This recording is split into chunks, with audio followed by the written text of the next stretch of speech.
welcome back to Dabbling Dads with your host Kyle and Tyler, here to dabble into just about anything. You can find us everywhere using the hashtag Dabbling Dads. Thank you for listening. Hope you enjoy. All right. I'll get that to turn off, man. We're back here again. This is episode 6. Yeah. We're going to call it episode 6.5. We recorded, was that Saturday night? It was one night this weekend. Yeah, we recorded this weekend. It was a sauna in my garage. Derek was with us, and I had a fan on low, hoping we could do it, and the audio is not great. So not good. We're going to try to get that uploaded. For right now, this is going to stand as Dabble number 6. So, what you been up to, dude? Man, nothing much, as always, I'll break it down so you can skip to whatever you want to listen to. But last weekend we went, you organized, like our buddies, our buddy Andrew. Yeah. Him and his wife Leah, or about to be wife Leah, so it was like a bachelor party, so to speak, I guess. And we didn't really know all the way up to like 3 days before how many were going to be there and how many we ended up having. I didn't really know. So it was Andrew and a bunch of his buddies. I mean, we were invited, but we had kids and stuff. They were supposed to go to Vegas, and then coronavirus and whatnot hit, and Vegas is a no-go for me, probably. That's what I was saying. Like we were invited. It was just like, I got children. I don't have the money or time, or my wife is not letting me go to Las Vegas. Let's be honest. But exactly. Anyways, we planned a trip out to Kentucky Lake, which Erica's grandmother has a house out there. That's the name of the lake. Everyone's been asking me, and I cannot ever think of the Kentucky Lake. I have a memory of Kentucky. It's in Tennessee. We were on the Tennessee side of it, but it's Kentucky Lake. It's clear and nice. It was nice. When we got out there in the main channel, it was nice and green. We had a good time. Up to the day before me and Andrew left, we thought it was going to be 4 of us.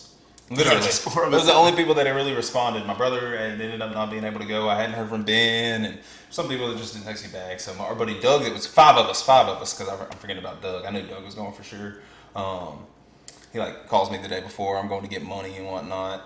It was the day we left. It's actually Thursday, the day me and Andrew left. I was going to get money and alcohol and all the goods, and he said, "Who's going?" I'm like, dude, I really don't know. So he starts texting around. Then people start texting me, "Hey man, we didn't know we need to text you back. We're coming. It's like, golly, we got freaking 9 people down here now. So it ended up being a good time. It was great. Mike was there. Our buddy Jordan, Ben, Andrew's brother. Yeah, it's so I guess that's like your mother-in-law's mom's house. Yeah, correct. Yeah, so we go down there. I luckily, our buddy Mike, who is going to be on here sometime soon. Yes. We didn't even listen to music the whole ride down there. Just talked the whole time. Get your tinfoil hats ready. Yeah, it's a tinfoil hat when he comes, man. I wish I was like, man, I got my recorder in the back because I snuckily brought it just in case we wanted to shoot one there. But anyways, so we showed up there. I was so glad we got there Friday night because that was like the night that we actually all stayed up late. Had a great time, told stories, partied. Yeah, it was fun. Old times. Yeah, it was great. Woke up, rode on the boat. But what was interesting about we went to, what was that place called? Fat Daddy's? Fat Daddy's, yeah. Fat Daddy's. So we on the water. It's a dock/bar. Yeah. Yeah. And you would have never thought coronavirus ever existed in this place. That's a fact. So we roll up. You come off the main channel and you sort of go back in this cove where the dock is when you're going there. And we were on a pontoon boat is what we went out on. And my back is to, I'm sitting in the front right. So my back is to where we're headed. We're talking. We're not paying attention. And I hear it was either you or Andrew said, "Look at this place." I turn around and it was right. You were right, dude. 0 social distancing. Grab any chair, sit wherever you want. No masks by any employees. No gloves. It was just bartenders. It was looking like no COVID had ever even existed. You got the classic drunk people dancing, live band playing. It was great. The band sucked, but they were playing music, so it was all good. They had cornhole boards. Yeah. No one was running around spraying stuff, cleaning stuff. It was refreshing to me, and I feel like I kept saying that. I was like, man, I have not been in a social environment I had to worry about sneezing. Yes. In a long time. I did not think about coronavirus when we were in there. It didn't even cross my mind. And I hope that's where we're headed. Let's be honest. I hope that's where we're going. It was a good time. I got roasted. I mean, I looked like I had vitiligo. Two different colors, man. Like Vitiligo. I want to bring that up later because I like something might come up later about that. All right. So, anyways, so yeah, me too. Because my files were out. I guess my quads were showing. I see you're peeling bad. I peeled, but most of the time when I peel, it's the same decent color underneath. But there was something else cool, and maybe you know more about the story. Maybe you had been there before. Was that the first time you had been there? So like they flooded like this lake. Fourth or fifth time I'd been there. Okay, so this lake has been flooded, and just to have a memory bachelor party, I felt like Dean. I felt like he understood. Like he drove everybody around. He didn't graduate with us, but man, he took us to. This is my father-in-law. This is my father-in-law. Tyler's talking about Dean. Yeah. Great guy, man. He's like the master. Yeah, there's not many dudes. My dad could hang with that crew too, just because he's laid back and would do the same type thing. But Dean he could fit in any group. Titans fan. I mean, one day we'll probably do one of these down at the tailgate. That would be fun. Yeah, I think it would be awesome. So, anyways, so they take us. So they flood this lake, and this is where I wish you have actually seen Ozark. Because it's part of the storyline in Ozark is that they flood you find out that the town was flooded to make this dam to make the lake for all the tourists and this all that happened. Gotcha. So there's one side of the family or whatever that feels like they flooded their land, and so that kind of builds that part or that faction, I guess is a good way to put it. Yeah. But Ozark. So they flooded this land, right? So. What was it that we went to? And they had a whole setup there. They were fishing off of this thing. Yeah, it's like just out in the middle of the water. It's an old grain silo, or an old grain mill is what it is. So there used to be like a creek or something right there. Yeah, and this mill was right off of it. It was pretty cool. The people had the inside was nice because it's shaded. I mean, a bunch of bird shit, which is nasty. But they were fishing down in the old stairwells, and it was pretty cool in there. Maybe you can. I'll send you one of the pictures from us standing on top of it, and you can maybe post it on the corner. Or show it up on the screen. Pop it up right here somewhere. Yes. It'd be great. That was fun. I had a good time, man. That was. I was telling Andrew not to get negative or sound be a Debbie Downer on the trip though, but most of our friends are married. That group, would get together and do that, and it might be the last time. We're all together like that, which is sort of sad, but at the same time, I took it all in the whole time I was there. I barely talked to Erica or really anybody. I took pictures on my phone some, but Dean took most of the pictures. What we need to do is pitch it as this is going to be like a beginning of summer trip as long as the lake house still exists. Yeah, I don't know. It's for sale. But now we can just go to Old Hickory if we have to, though, and we just have a lake day. Because Doug has that thing, and we can just got a nice lake house. Yeah, so we can just do that just as something for us to do. Because people do all the time when you think about it. If our kids got a little bit older and the wives were having to change diapers, we could do golf trip, or people do gambling trip. Yeah. Well, the best part of the trip to me was like you said, we partied hard Friday night. Saturday we were on all day long. The lake. Drinking. Not a cloud in sight. I mean, the sun was out all day long. We didn't get in the water, so we were just literally in the sun. Ben was the only person. It was a little cold. Ben was the only person that got in the water. We get back, and the one guy that got in the water is ready to party. He comes upstairs, and we're watching the UFC fights that were going on, and we're just I'm not moving, man. I'm sorry, Ben. I'm sorry, bud. He came up. He was jamming some music. It wasn't Rocky Top, but it was old country, old bluegrass type song. Yeah. And boy, he was blaring it up there, and he was ready to roll, and we all were just dead. That's why I was glad I came Friday, because the sun just. But anyways, we were watching the UFC fights. Yeah. UFC 250 was the same night we tried to record our podcast. Which was Amanda Nunes was the main event. I wrote down 3 fighters. I wrote down Cody Garbrandt and Sean O'Malley, the Sugar Show, which is he's an up and coming guy. Was on Sean O'Malley. What does he look like? He had the cornrows with he had it dyed this time, but he's got the big afro, scrawny looking dude, but he can strike, man. He's one of the better strikers, up and coming strikers in the UFC right now. He was on Dana White's Contender Series. He's special. He broke his foot or ankle, or you have to look it up. He injured his ankle in his last fight. He won by decision at the end, but almost. What was his name again? Sean O'Malley. O'Malley. Yeah, if you type in Sugar Show, it'll pull him up too, I'm sure. But he's an exciting fighter, dude. Round one, not even 2 minutes into the fight, knockout. Oh, he is the one with the clown hair. He got That's what I was huge thinking. brown hair. Yeah. He's been braiding it. If you It used to- it scroll, looks like you can see he had the It used to be like cornrows. colored. It looks like He colored it in rainbow. this fight. It was like the Rastafarian colors. Oh, he lost. No, he won. Okay, because I was saying, I remember you telling me about. No, him. he won. was I told you of the about up-and-coming. Chase Hooper, who I also wrote down here. He's the 18-year-old that was on the Contender Series that had his first fight on a card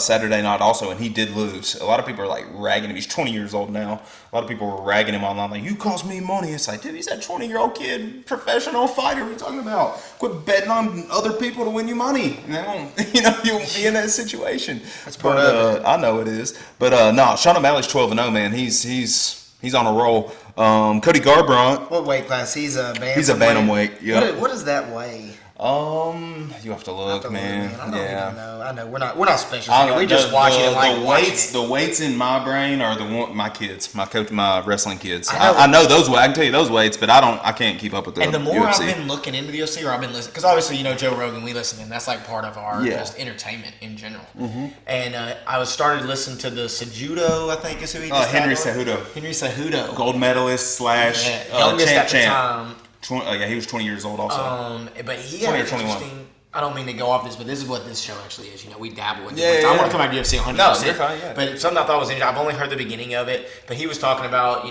where he thought this was. But what was interesting is his parents were both illegal aliens. Yeah. And he was telling that story about how his mom could come to the Grew up Olympics. dirt poor. But he said dirt poor, but took advantage of it, had the opportunity. And he's like, you know what? I was one of those people that did that. And he said, and it kind of just rang in my brain that people who actually live in that and come out of it and see the big picture, the forest through the trees, whatever it is. He was like, you know what? My dad, he broke the law and got deported, but I'm at the point now, like, you know what? He deserved to get deported. My mom followed the rules, did what she was supposed to, and she got her citizenship. Mm-hmm. My dad did not. I saw both spectacles of it, but what I saw was I worked hard, and he kind of described that. But he must be one of the toughest. Just listen to him talking. He probably is. Very tough guy. But he also had 2 belts and 2 weight classes. I don't know. He was comparing himself to Muhammad Ali, and I just. Oh, you listened to it? Said, yeah. Just to be, I listened to the hour ride to work, so I've heard an hour. Okay, But, so you've heard more than me. I don't think I agree with him saying he could step into the shoes of Muhammad Ali. Like, let's be honest, Henry. No, you couldn't. He's in the same breath. He's a bad dude, man. He's really good, a really good fighter. He's retired though. He's retired. So speaking of that, I know we got this on here, but like Conor McGregor. Conor McGregor. Is it real or not real? Well, it's a money think? dispute, man. So I think if the UFC decides they want to start paying these fighters. So I've been starting to learn. I'm gonna tell you. Hold on, let me tell you. I'm excited to learn. I don't know, but I've been letting you know. I've been wanting to hear this. So where NBA, MLB players make like 49% of the revenue, the shirts that are being sold in the stadium, that's all in the collective bargaining agreement. There is no collective bargaining agreement in UFC, right? Correct. So these leagues have. So these people are making bukus more money. They get 18% in the UFC. Which is not very much for getting punched in the face. This is just all of them get that? And then they also probably get bonuses or they get paid other ways. This is what... or from merchandise. You're saying from merchandise. Hold on, I'm trying to tell you where to go hear this out of their mouth. The guy that just fought Nate Diaz in the BMF fight, he also kneed Ben Askren in the face and knocked him out. Not Masvidal. Yeah. Masvidal. How did I know that? Yeah, because he's not wanting to fight right now either. Yeah, you're right. He's about to retire There's also. another one who's like, I don't want to fight. Masvidal, you can find an interview with him on YouTube talking about the contracts and why he has an issue right now. So this is where I'm spewing this from. I'm not acting like I know this. I literally heard this morning. Well, that's what we do, though, man. Yeah. We're the ones that dabble, and then we'll give you what you need to go look for. Yeah. So if you want to hear this, it's out there on YouTube. Jorge Masvidal, bad dude also. Anyways, but that whole I want to keep talking about that for a minute. All right, I heard Dana White the other day because I'm starting to try to not immerse myself, but that's the only sports we got right now. Yeah. I mean, speaking of that, let me show you. I don't know if you saw this. It got posted. It got announced an hour ago, man. I've screenshotted it for you. You're fine, man. When we're looking through our phone, we need to be patient, dude. I've been learning, man. I told y'all. It's happening. The other day, It's happening. It is so happening. July 11th, July 15th, July 18th, and July 25th, which is the whole month of July, they are fighting on Fight Island. What movie does it immediately make you think of? Mortal Kombat. Exactly. And that's why today I brought the Mortal Kombat Nintendo Power. Yes. What a perfect little Because I knew we were going to talk about UFC, but we don't have to segue to it. But I do know that I do. It is almost like Shang Tsung's Island. The first, like Sonya Blade is out there. It's one of the first fights that are outside. We'll be watching all those. That's the gonna fight be awesome. island is gonna be awesome. And basically the beginning of all of that is so they can move them without the travel restrictions of COVID in case even comes back, so they can just all meet there. But Dana White was saying, and I can't remember what show it was on, which podcast, because I listened to Abu quite a Dhabi, few. I think is where that is. That might be. And basically, he didn't want to give away how they're getting paid, and he kind of went into the detail of like. It is based off of like a boxing fight. They get that promotion, but he does pay winning bonuses. Sales. And then he also said there was other ways that he wasn't saying that they get paid. And he kind of knows, I think I was reading it on something, he knows that there's really no other competition for him. He's kind of like the NFL with football. Or Vince McMahon is a great comparison. Even though it's not a real sport, those contracts are very similar. For them doing what they do to their body, they're not paid near enough money. No, but he's making a lot of money. And now that ESPN, because think about it, he even said, that's what he said. I cannot remember who he was on. Is Vince McMahon top 20 richest people on the planet? I don't know where he falls, but I'm sure somewhere. But Dana White, damn, I forgot what I was going to say, man. But basically, he said he understands that he understands. He has no competition. No competition. So it's like, okay, he even said that. That's what I was reading here. He was said it about Connor. He's like, good for him, and he wants to retire. He's healthy. This, that, no, he doesn't need a contract. He doesn't need any money anytime soon. But he knows as soon as he needs money, who's he gonna call? Yeah. Dana White, give me a fight. And Dana White's if he was smart, he would call any big name boxer to go boxing because he made a lot more money boxing than he did. If I was Conor McGregor, I wouldn't do shit because he's loaded, dude. He's up there, dude. He's got a lot of freaking money right now. But if I wanted to make money and I wanted to do it fighting, I would box and I would make it spectacles like he did with Floyd Mayweather. Fight twice a year. I'm excited. This is still the same realm. Mike Tyson, bare knuckle fighting. Remember, we thought it was going to be like Holyfield. And I just saw, because I listen to Hot Box on Mike Tyson. I know you don't have as much time to listen as I do. Yeah. I listen to him if it's someone on there I want to listen to. The Mafia, if you listen to the guy that was in the Mafia his whole life, not to spew off of what we're about to talk about, but if you haven't watched it, Tyler, just for you personally, Hot Boxing with Mike Tyson, it's a ex mafia sergeant, I think is what they called him. It's a great one, dude. I'll be honest, and I know the YouTube clips and you can find things like that. When I start subscribing to a podcast, I should scroll back, but I just start right there. You need to scroll back. Miss one. You've missed a lot of great ones. But he on has, Mike Tyson, I know this is a UFC fighter too. Tyron Woodley is who's on this one. You need to scroll back on Hot Boxing. So I'll probably listen to Tyron Woodley because I think he was one of the fighters maybe 2 or 3 weeks ago. I'll scroll back for you on Hot Boxing and I'll send you the ones you need to listen to. Yeah, just send it to me. Which I'll do that with Rogan too. I'll send you some of the older ones that I've listened to that you were way behind. I like listening to it, but he is definitely bare knuckling. But the UFC 20 million? I think he's getting 20 million to do that. The UFC right now, and that's what Dana White did say this. I thought it was hilarious. He's like, when we first signed our ESPN contract, I think we were just one level above cornhole on how many time slots we got. Now we're the only sport out there. So yeah, it's incredible. It really is. But basketball's come back. I'm sure we'll get to that later too. But UFC 250. Let's not forget the most important one. Amanda Nunes is the GOAT. She already was the champ. Bantam, I wrote them down. I don't want to say it wrong. Bantam and featherweight. She fought for the featherweight Saturday night. She's the first champ to defend one of her titles and win while holding both. So that's pretty cool. She's the best woman fighter of all time. Them at, literally. She has them both right now. We'll never see the old UFC belt again. She still had the old UFC featherweight belt. You've seen the new ones that are more of like an octagon shape. Yeah. She still had the old gold one. We'll never see it again. It was. But it was a decision, huh? Decision. They went all the Canadian, the Canadian she fought. I wish. What's her name? Felicia Spencer. Bad bitch. She's tough as nails, dude. She was taking shots from Nunes. You can go watch. What's great about the one thing that's great that the UFC does now is it used to be the UFC fight would happen, and dude, you couldn't find a full fight on YouTube for the life of you. I think this is that ESPN contract they have. Is like ESPN part of YouTube. Or not YouTube. I'm saying or YouTube or ESPN. That now it's ESPN Plus. You could go in there and watch the Nunes fight right now, and I'm telling you that Canadian is a tough chick. Because after y'all left Saturday night, I went in there and watched the last 2 fights. Oh, you did? So yeah, Erica came in there and the Nunes fight was going on, and I was asleep in the chair. But that's happened to me before too. I felt. But I had been at the pool all day with Ryan and Amber. My brother and sister-in-law at her parents' house. They got a pool also. I was there all day partying, whatever. So Once I stopped moving, I went to sleep pretty quick. So what are they going to have to do? What do you mean? They got to have her fight someone. They need to go find someone. They got to go find someone. And this is what I was saying. Like Dana White said it best after the fight. There's always someone. They've said that about many people. When Anderson Silva was on his run, when George St. Pierre was on his run, Ronda Rousey was on her run. Thought she was unbeatable. Age gets you. It's undefeated. Someone, huh? Age is undefeated. Yeah. Which Nunez isn't. She's lost 4 times. She's 24-0. Yeah, 24 fights. But she's won 11 in a row. She's bad, man. Yeah, she's real good. She's Brazilian, right? Yeah. Yeah. She's good.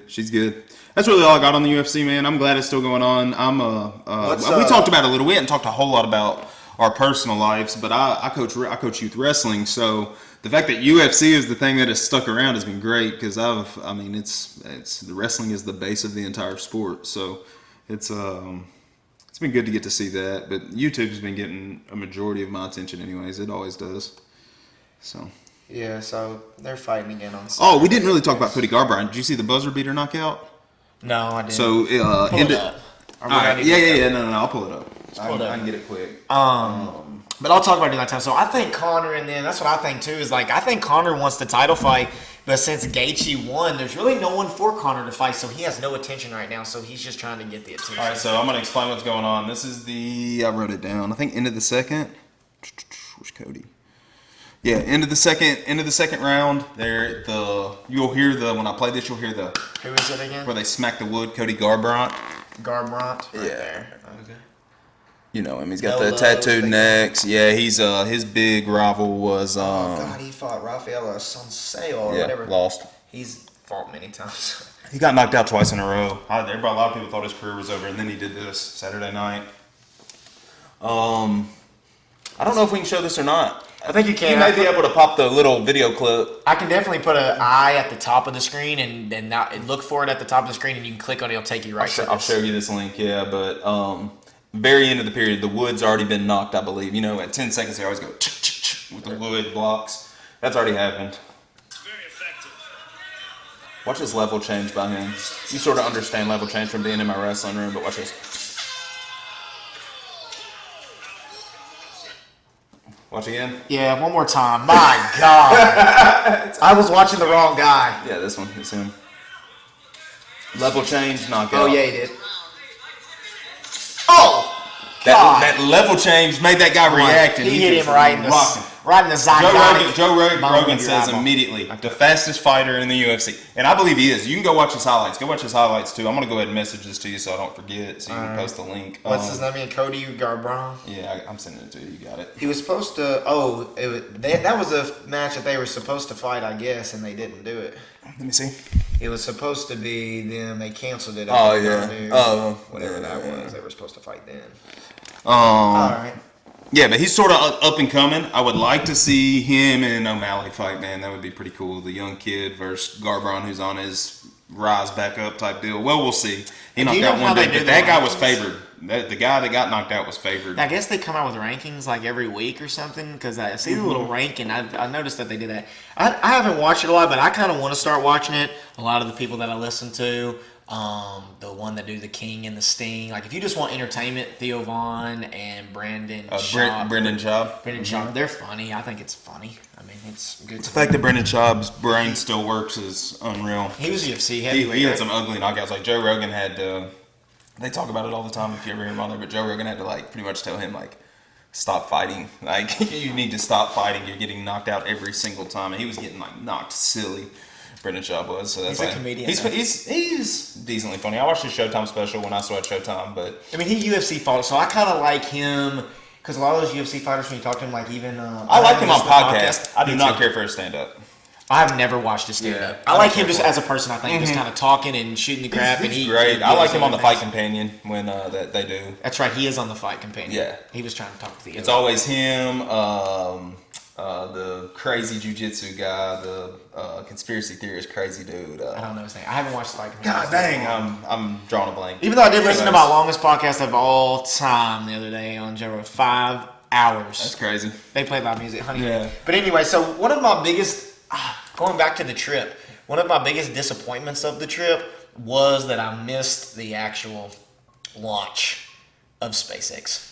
Oh, yeah. We sort of saw it, but not really. Because No. we were in the middle of the lake. We're in the middle of the lake going there, and it's like, man, I was so pumped. Mason was ready. He always wanted to be an astronaut. He still claims he wants to be an astronaut. I'm like, well, you better do your math, buddy. You got to be good at math. Yeah. And, man, I just think it's awesome. Like, we've talked about Elon Musk a few times, and, like, we can even dabble in just little futuristic things, just what could be on the horizon.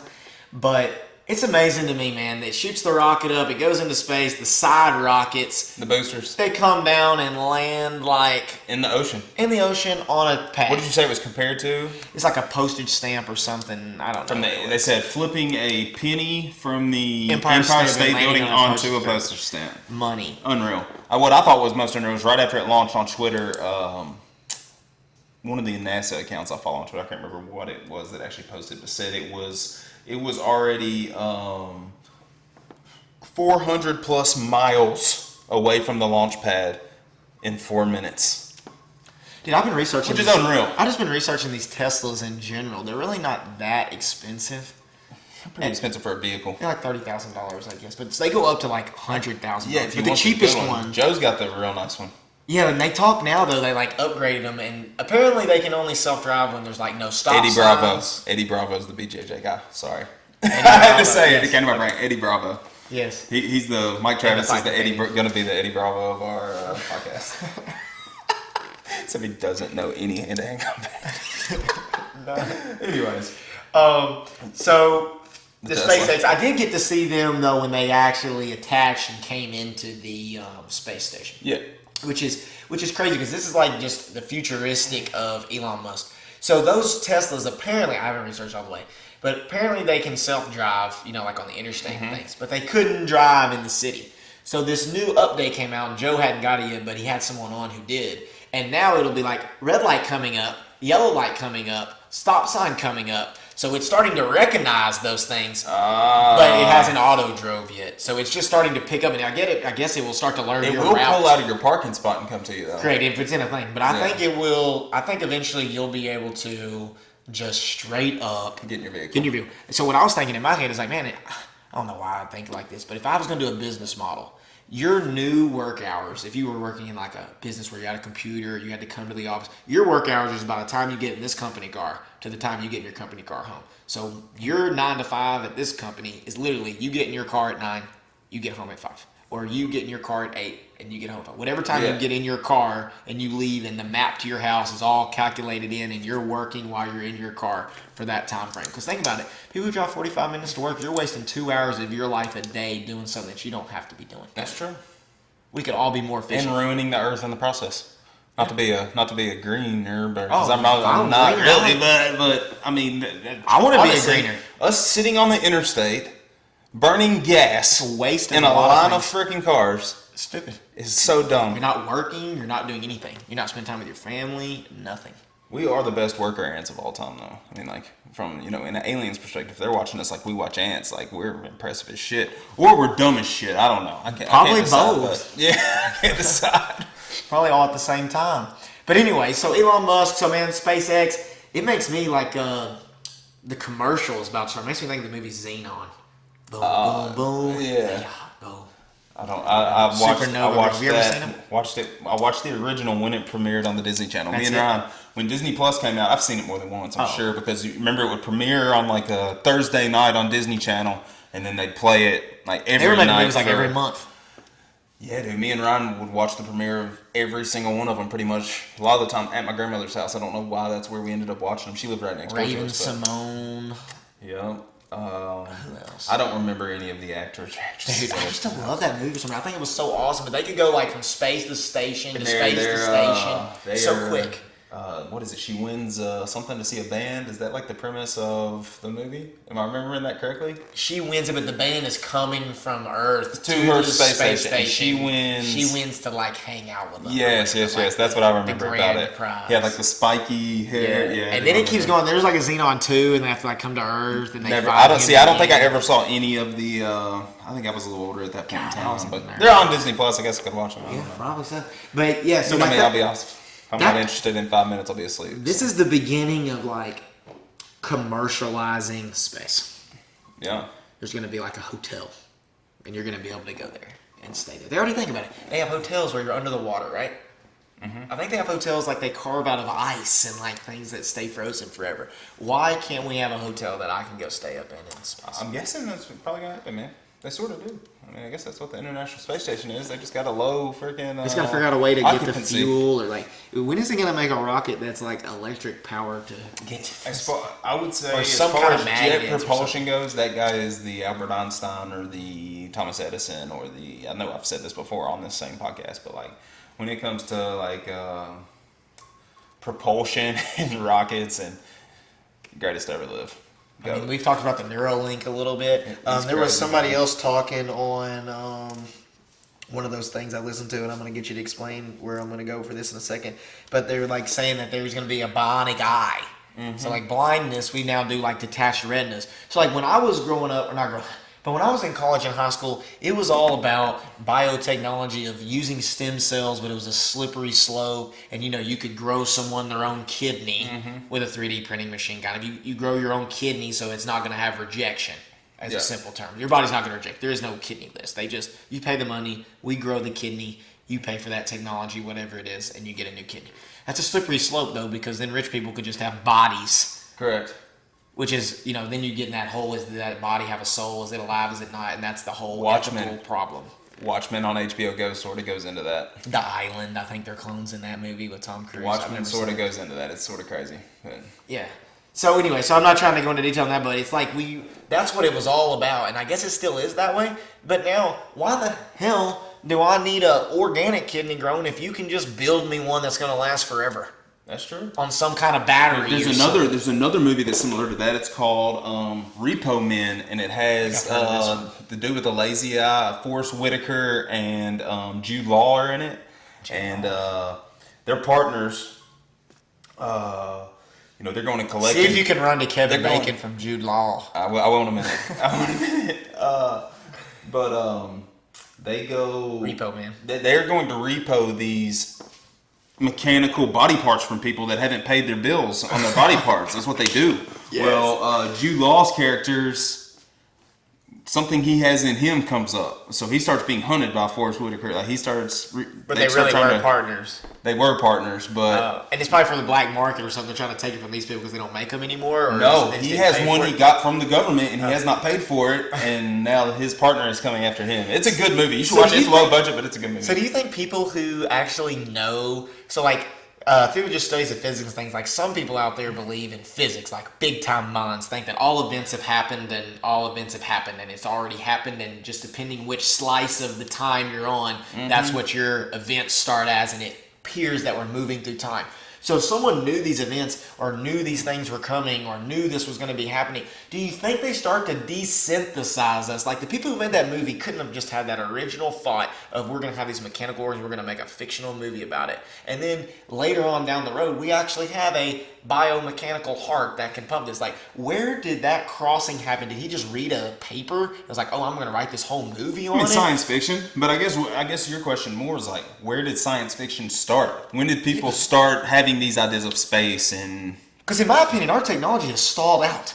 We went from like 80s and 90s. Now we have this phone. Truth be told, the iPhone 10 and the iPhone whatever, besides being bigger and maybe a little bit crisper, the thing that's actually getting better is the camera. Yeah. The technology and all that has to be getting better. It has to be better somewhere. You know where it's better? Elon Musk and these people who are discovering things. This bionic eye where you can have night vision with your own eye or whatever it is. Yeah. So like right now, you know, they still can do, if you're a sharpshooter in the Olympics, because I kind of want to bring this up later. We can go there if you want, but I just watched the Lance Armstrong documentary. Okay. I had no idea he got stripped from all of his things. That was all pretty much hushed up even when it all came out, because he was an American hero. That was a pretty big case, bro. You were probably in college playing golf and shit when that happened. I just wasn't paying attention. Remember, because it was the big Live Strong campaign, and then all of a sudden he's doping. Yeah, dude, that was huge. But during it, I watched the thing, man. During it, I guess we can go ahead and go there a little Yeah. bit. But I mean, during that, you should go watch it. It's 2017 when it came out. I forgot the exact name of it. Let me look at it real quick because I wrote it down. Is it Stop at Nothing. On Netflix? It's on. I watched it on Amazon Prime. Oh, okay. You might have to buy it if you don't have Amazon Prime. I do. For right now. But Dude, he was like, there was a guy following them around, their team around, and he was going to like bathrooms even, and they were hiding, taking the shots, putting it in Coke cans. It was blatantly serious. Everyone was, though. Everyone was. He was the best across the board. He was the best at hiding it. But his team was so much better than everyone else. But even the first year that it happened, like the wife that was on there, she's like the main person who was against, who said in that hospital room when he was diagnosed with cancer, he told them everything he was taking. That was the big, huge issue, that they were still in there. Of a tennis ball. Yeah, and he was like, have you been taking any performance drugs? And he told the truth right there. Yeah. And then he doesn't tell the truth again until Oprah. And that whole interview. Have you ever watched the, it's like a mockumentary on HBO where they're like, it's like a doping scandal. It's bikers in there. It's Andy Samberg and the guy that played Jon Snow. Oh, I don't know. Can't think of his name either. Messed up Amelia Clark the other night. I couldn't think of her name. I called her the Queen of Dragons, like an idiot. But Jon Snow, I can't think of that. Dude, I mean, I took down some notes on this, man. He won that first 99, but there was a motorman. He met with that guy named Ferrari. Yeah. He was the one who was giving them drugs, and anybody who was associated with him was doping, but for some reason not him. He sort of finds humor now. He knows he's screwed up. He's like, he sort of takes it for what it is. In this mockumentary I'm talking about, like they're interviewing him, and he's got the... Oh, Lance Armstrong is in it? Yeah, he's got like the muffled out face or whatever, and they're like, blah, blah, he's like, oh, is that the whole interview? And like, yeah, he like stands up and the muffled face stays where it is, and you can obviously see it's Lance Armstrong as he gets up and walks away. I mean, what else can he do now, though? He fooled people for years. Yeah. And he even said, well, no one can keep up this for 15, 16, 17, 18 years. Where he messed up is whenever he got greedy and went back after he had won those things. That's when Floyd Landis got pissed. Floyd Landis was like, hold the fuck up. I won after you left. We all were doping. Yeah. My shit got stripped. And I just let you go off into the sunset, and then now all of a sudden you're going to want to come back and act like you're the God's greatest gift to everything? Floyd Landis was not having that. No. And really, Tyler Hamilton was the guy's name. He used to be his teammate. And I actually remember, because I sat in my room and watched the Tour de France for years in a row, and I remember Tyler Hamilton and some of those guys. He left that team to try to do it on his own, and he realized, even in the documentary, it's impossible to do all this doping on your own. Lance Armstrong, it's almost like comparing all those greats. I mean, Michael Jordan had his drink and whatever. Tiger Woods had his women.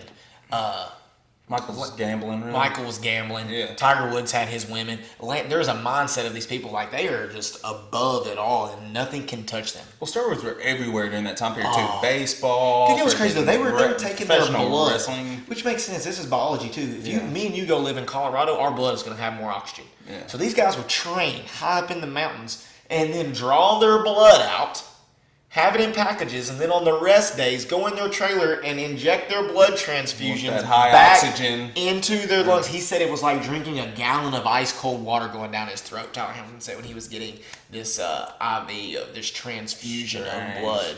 They were like in the So were middle they of like races. centrifuging it and stuff before they put it back in, or they just kept it keeping in it in blood a bags. I gotta watch that. I'm gonna watch that tonight. It is unreal what all they were doing, man. Yeah. And then he started like lying, and he could not stop lying, and he just realized that he had more political power, and he was writing people's notes and knocking on their door. Did you watch the 30 for 30?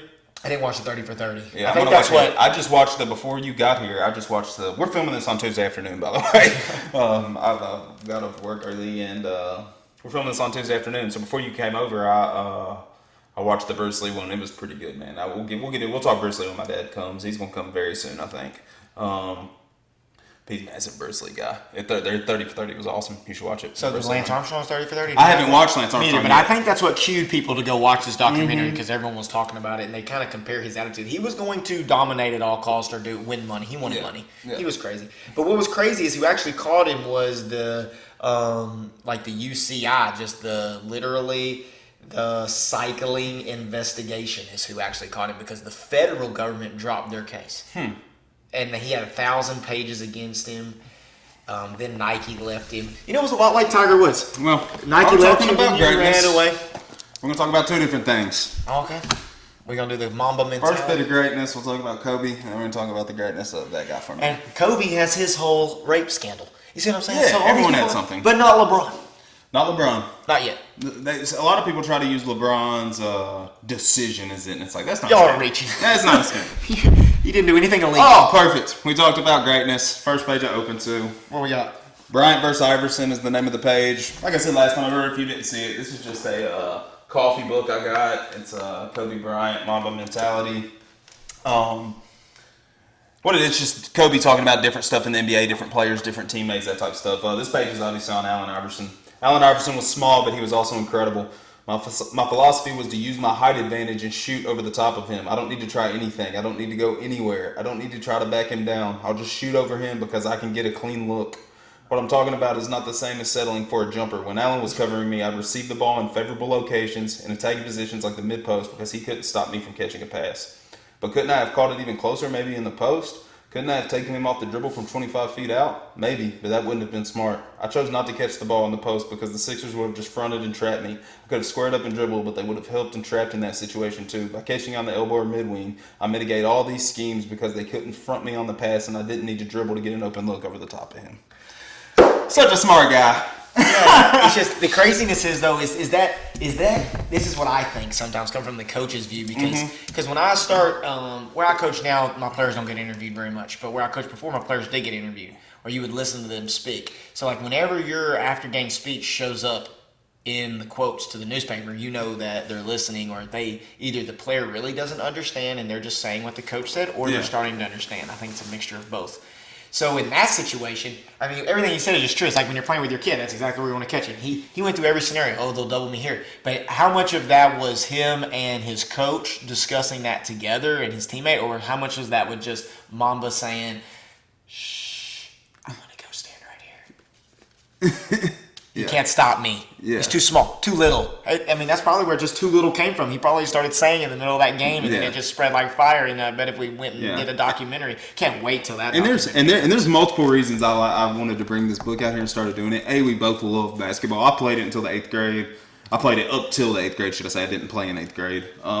Dude, that's one of my best speeches at your wedding whenever your brother fumbled the speech. I peaked as a basketball player in the 5th grade. Literally. You were just bigger than everyone else, too. That's always helps. I mean, I wasn't bigger. I was just quick, and I was a real good defender, man. That was just about it. I wasn't a very good offensive basketball player. I thought I was. In my brain, I thought I was. I wasn't. Like, going back, I was pretty fucking bad. But the reason I want to do this, we both have a love for basketball. Tyler played it at the obviously middle school, high school, college level, coaches it for a living. And I just love it. I grew up watching my brother play it his whole life too. I played it, like I said, up to then. I watched my brother play it, and that was always our favorite sport to watch when we were younger. Like, we watched more NBA than we watched NFL because most of our childhood, Tennessee didn't have a football team. We did like the NFL. I was a Packers fan, like I've said, and Ryan was a Cowboys fan. Jaguars fan. Our sport was basketball at the time. Like, that's what we did every single day, shooting basketball in our driveway. But anyways, Robin Williams. Oh, I thought we were still talking about Mamba. Oh, you got something else to say? I just didn't know what all that okay. was, man. Like, that was awesome. You just randomly opened it. But, like, Iverson, I want to talk about Iverson for a second. Man, it's a classic city guard, like the win. Like, they couldn't really shoot out there. You know, they just dribble and drive in and go. But it just shows you, like, that right there just tells me it's like some people who are crazy would be like, man, Allen Iverson, he's really good. He's top 10, top 15 player. But it's like, actually, Kobe Bryant simply could beat him and his team by doing one simple thing. Yeah. Now, pound for pound, I think if LeBron James had Allen Iverson's quickness and speed and crossover, be the coldest. If Allen Iverson was, 6'2". That's what I'm saying. That's what I'm saying. I mean, that's just not how God planned it. If ifs and buts were candy and nuts, then something we'd all celebrate. I'll have a jolly good Christmas. Whatever. So where are we going to? What else you got on your list? We're just going to go down our list. I guess talking about greatness right now. I don't know. I saw where when I texted you and said, hey, let's just go ahead and film today, man. Like, the sound on the other one sort of pissed me off, and honestly it did. Like, we were doing so good, putting it out every week. We were on the money, and so we're gonna have a little space in between them, but that's all right. But Robin Williams, I was just looking on Twitter, seeing what was trending, anything I had been into. I've always been into Robin Williams, obviously. He was a huge part of our childhood. He was in a lot of the greats. I have Hook here because this is my favorite Robin Williams movie ever. Also, one of my favorite movies ever, just in general. That's our favorite movie. One of Steven Spielberg's masterpieces. It got a lot of hate when it came out. I see people hating on it sometimes, like when stuff gets posted about it. Worst movie I've ever seen. It's like, are you kidding me? I saw that as a kid, dude. I thought it was like the best Peter Pan story I'd ever seen in my life. Just the realest Lost Boys, in my opinion. Yeah. It's not animated. The beginning is slow a little bit, but if you like the storytelling and building it, I think it's better. This guy, I gotta tell the story about me and this guy right here. So I used to have like a golf projector, but I think my mom and stepdad got conned. What was that? Golf simulator. Golf simulator. They got conned into like getting these custom clubs and free lessons, and then I think the company like tanked. We got like cruises and this projection screen. Yeah. I used to play like FIFA on that projection screen. That's when I was a bad man at FIFA. Yeah. But anyways, man, it was in my garage for a little bit. So we did hit golf, and my mom always tells the story of me and you were watching Hook out there, and we fell asleep cuddling each other in the cold garage. Well, we weren't cuddling each other before we fell asleep. No. I don't think. Like, I think in our coldness, we grabbed the closest thing to us. Yeah, we were sleeping on like the AstroTurf watching. But if you remember, that was like at that time, that projector had the highest definition I had ever seen. Like, that was the most incredible we had ever seen Hook. Like, yeah, that thing came on, we were like, oh my God, this is incredible. But John Williams does the soundtrack in Hook. What other movies does John Williams do? People wouldn't know.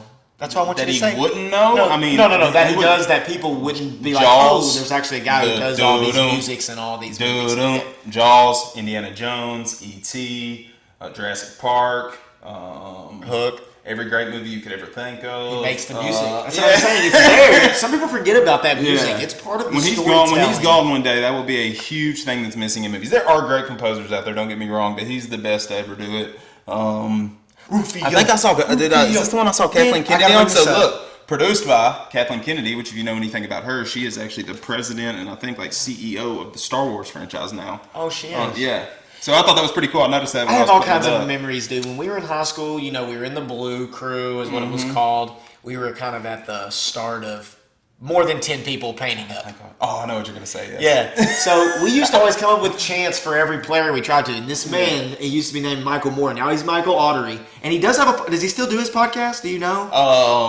I'd like to give him a shout out because I will. I'm going to look it up while you tell the story. Yeah, so anyway, he is now, he is always one of the smartest kids in class. Very intelligent guy. And man, he's very in the political world now, I'm pretty sure. So he's higher up in the Navy, I believe. He's in the Navy, but I mean, he loves keeping up with political things. I know that. And he did this podcast, I know, for a while. I'm about to find it. I'm on his page right now. He might find it in a minute. But anyway, so we used to always come with chants, and we did the Rufio chant. He was a defensive end, and he would sack. We would go, Michael Moore. Michael Moore. Michael Moore. Like Rufio. He was good. That was y'all's sophomore year, so he was playing a lot of football as a sophomore, and he was good. His podcast is called Unalienable.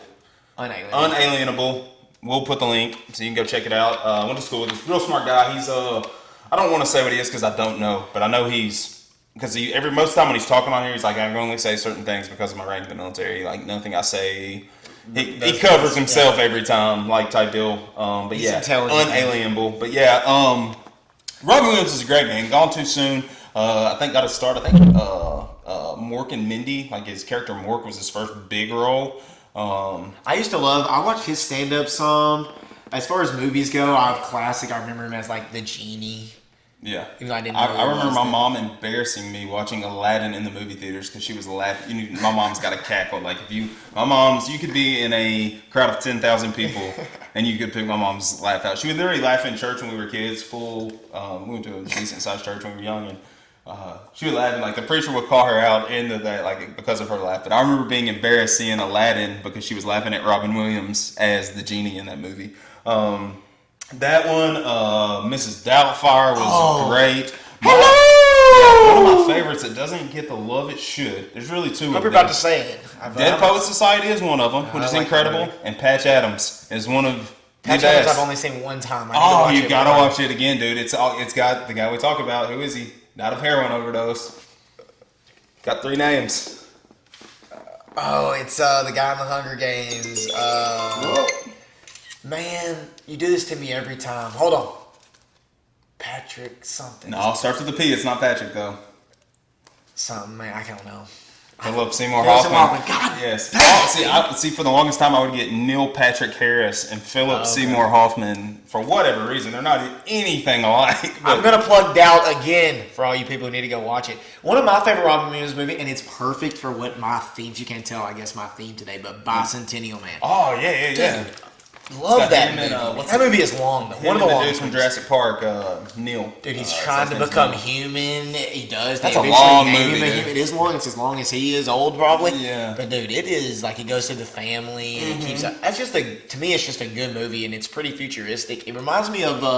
because he meets the girl that's a robot, too, and it's like iRobot. they kind of got the same face. Yeah, Bicentennial Man. Yeah, that isn't what I was gonna say, but that's another good one with I him. love his golf bit. Now that I listen to comedians, I respect them so much more now. Yeah. His golf bit. You should go back and listen to it. Having a stroke. It's so funny.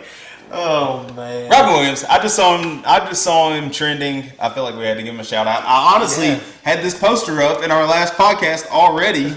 But once I saw him trending today, it's like, I'm leaving it up. We're talking about it. If you hadn't watched Hook in a long time, go watch freaking Hook. It's one of the best. Yes. It'll take you back to your childhood. It's a good one. There's one other movie. Oh, I know a movie that is, he's not a main character in this movie, but I love it. And probably people in our niche, males our age, would love it. Good Will Hunting. He is the therapist. Yeah.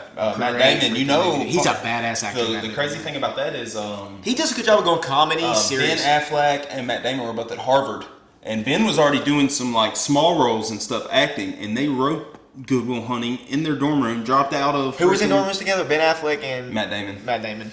And wrote Good Will Hunting, yes. A lot of creativity in that. Very smart guys. They're still big. Ben Affleck, I hope he beats his alcoholism, because there's some movies... I loved him in Fargo and all that. I know some people don't like Daredevil. He's really good in that. I don't know why. I liked Daredevil back when I saw it. I haven't watched it in a long time. I'm not sure that it'll hold up. But it's got Michael Clark Duncan in it, R.I.P. He plays Kingpin in it, which is pretty cool. But, yeah. I like the idea of that movie, I guess, when I saw it. R.I.P. Robin Williams. You're the man. All right. I'm just going down my list because I don't really care. I had the bachelor party at the bottom. We've already talked about it. I have been watching Space Force on, which was the people that did The Office. Andrew keeps telling me to just forget the first season of Office was ever there and start watching it the second season. Because he's once it gets deep into The Office, they got some great. You haven't watched good. The Office? I haven't watched it. Emily loves The Office. The same people that did The Office did Space Force. So I've been watching it.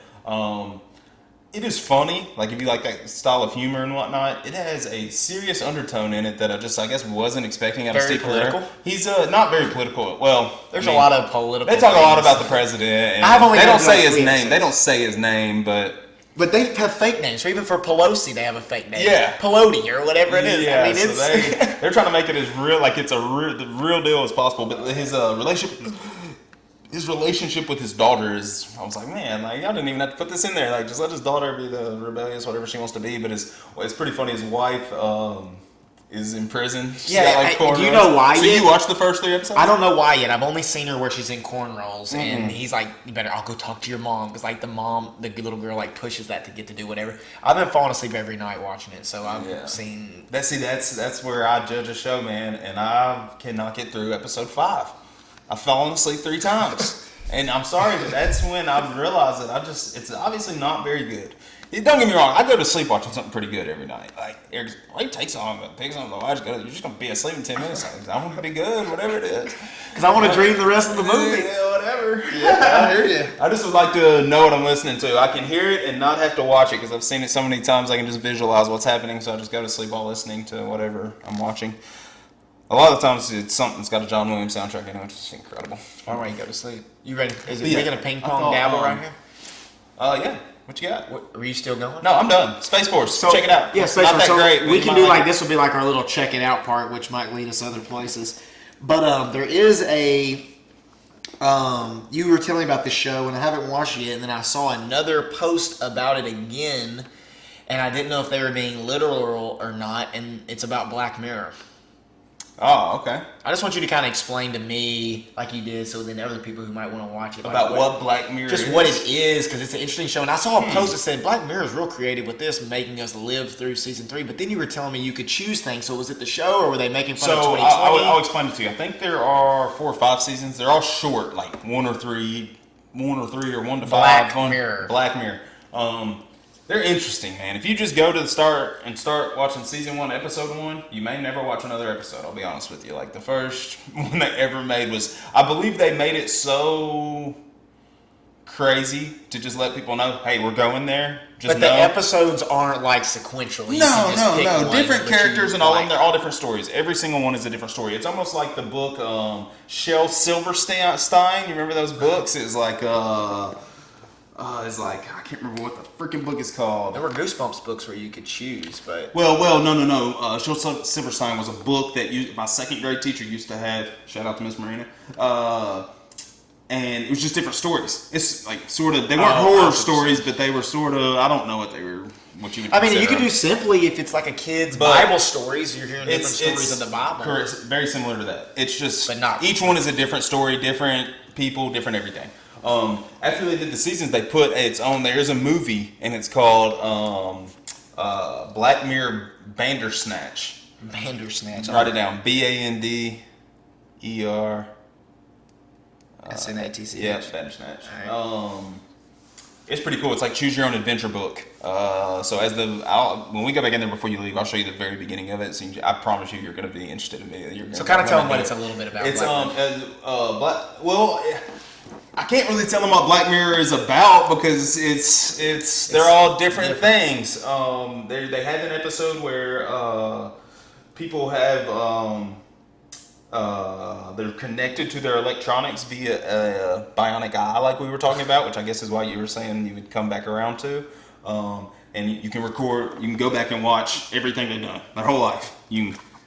So I don't want to spoil the episode. If you haven't watched That's crazy, skip ahead right here. But kind of makes me think about that movie with Shia LaBeouf in it, where they're watching everybody and there's cameras everywhere. It just records everyone's life, and they know everything that's going on with everyone. But this would be personal. But that's pretty crazy. Yeah, that movie Eagle Eye was good. But it's like pushing the way that I understand. And I haven't looked at there. Bandersnatch is awesome. Bandersnatch is the best one in my opinion. Bandersnatch is cool. It's like choose your own adventure. Black Mirror, check it out. It's pretty crazy. Most of it, I would guess a lot of the people that would probably listen to this have probably seen it. I don't know how many of our friends have seen it though. So if you're my friend and you haven't seen it, go watch it. It's crazy. Brings up good conversation. Because it's just thought provoking. All of them are very thought provoking. You'll watch it and then you'll just sort of sit there like, that's what I like. What did I just watch? Type deal. So very thought provoking. Anyways, what else you got over there, dude? Dude, I got lots of stuff over here. Yeah, I know we talked about it. We're right at 56 minutes, bro. We're good. We can talk about whatever you want to talk about. I mean, eventually, I'm taking in so much content, man. Just because I'm ready to dabble. We don't know if we're going to batch dabble. We like to try to just keep it weekly. But, dude, I've got to spurge it at some point. So we might as well at least talk about it. Some of them might take 1 minute to talk about. Some of them we might dive in deeper. But I just kind of want everybody to know, things that I'm listening to, and because eventually if we have people following and listening, we need them to hey, have y'all checked this out? What y'all think about so they this? give us ideas. Yeah, correct. So things that we're just kind of interested in. Do you want to maybe switch it up, do Nintendo Power now, and then close out doing something different? That way, the people who maybe watch to hear the Nintendo Power might watch the beginning part because they know the Nintendo Power's in the middle. Yeah, that's fine. It won't be long. I mean, No, we just did no. Mortal Kombat. We've been talking about UFC. That's the only sport that's open, but we did Mortal Kombat. Is that the original? This is Mortal Kombat Trilogy is the one that I just looked up. You can kind of flip through there. There might be a game or two, but Shadows of the Empire was a game that was in here. So tell me this. When is the first time you saw... Oh, that was a good one. Donkey Kong Country 3. Yeah. When was the first time you saw or played Mortal Kombat? The first Mortal Kombat that I played, man, was, I believe, Mortal Kombat 2. And it would have been Super Nintendo, I think. And that was the first time you'd ever seen it, period? No, I think I've seen it before then, but I think that was the first one that I owned. It was a black... I might have to look it up, maybe. I'll talk while you look it up. We grew up pretty conservative, just as far as, things we were allowed to watch and see. It was a little different with movies because my dad was so into so many movies. We watched a lot of different stuff when it came to movies, but video games were something that was different, and they've always been I don't want to say controversial, but I guess that's probably the best word for it. Thing when it comes to what are we exposing our children to and that type of stuff. But I remember when Mortal Kombat came out, that was the first game that I remember that showed blood and gore and this type of stuff. But the first time I ever saw it. When would you have remembered that? I got it pulled up. I got some good info on it. So let me just give you my time period real quick. Okay. When I tell you the first place I saw it, that'll give you around the time period we were talking about. I believe I was in first or second grade, so it would have been 95 or 96, and the Dairy Queen in town had the stand-up arcade Mortal Kombat, and my parents would never let us play it. The first time I played it, dude, I was older, and it's where my dad had gotten we were older and we went to a GameStop and we bought Mortal Kombat for our Sega Genesis when we were older. I had played it after that when I was with buddies and stuff. That's the first ones. 1993 is when it came out for Genesis. It was originally an arcade game in 1992. Boy, that might have been the time period then. Because it came out on Game Boy Game Gear, Genesis, Master System, Super Nintendo, 1993. The main thing I remember about Mortal Kombat is the stand-up arcade at Dairy Queen in the middle of town, the old Dairy Queen. They had that game, and I can't remember what the other game was. Oh, the other game that was there was like Golden Axe or whatever that game was called. 1992 was the original release date for, I guess, all the Super Nintendos. So it was probably around 93, 94 when they had that stand-up at Dairy Queen, if I had to guess. But anyways, I remember that being sort of a controversial game because of the blood and gore and bones. This has like, and man, if we just wait a week and maybe apologize, we might be able to flip through here and just take the Mortal Kombat pictures, and I can just roll them across the bottom or something. I don't know. But dude, if I know you want to look at it, but I'm going to just say this right here, like Mortal Kombat to Mortal Kombat Trilogy. I remember Mortal Kombat Trilogy because I think that's around the time the movies came out, maybe for N64. What year? Let me see. What year did that game come out? You should say it on there. Kombat. What's the year of the magazine? Oh, duh. The year of the magazine is volume 89. Look up volume 89 on Nintendo Power. This is 1996. Okay. So I that's remember right around when Mortal Kombat the movie came out. Yeah, man, I used to love using the yellow guy. I can't remember his name right now. He shot the net out. But this right here just kind of shows you how the game evolved. In the original Mortal Kombat, there were 7 characters, 1 bonus character. Mortal Kombat 2, 12 characters, 5 bonus characters. Mortal Kombat 3, 14, 1 bonus characters. Mortal Kombat Trilogy was 26. 95. The movie Mortal came out, Kombat, so yeah.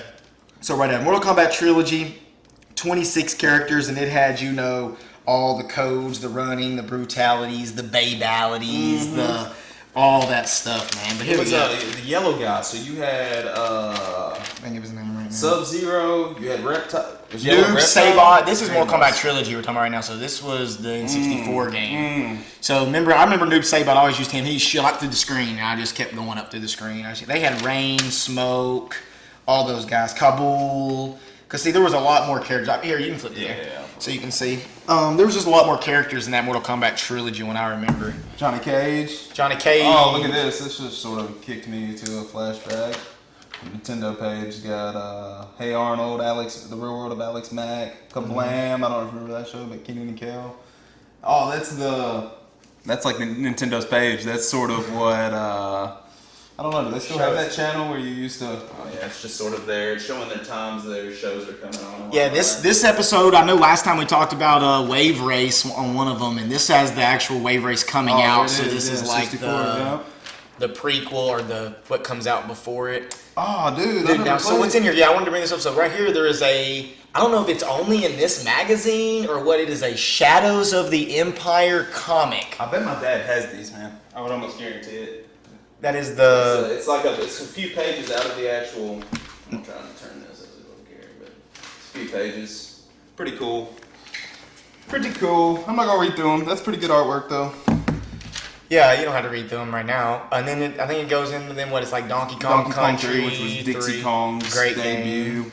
Great game. God, I love those games. Yeah, I love those Donkey Kong games, man. I'm glad you kept this box of these, man. This is. It's good nostalgia. It's awesome. Street Fighter Alpha, which was it sort of had the anime look to it. I remember the first one. I don't remember the second one.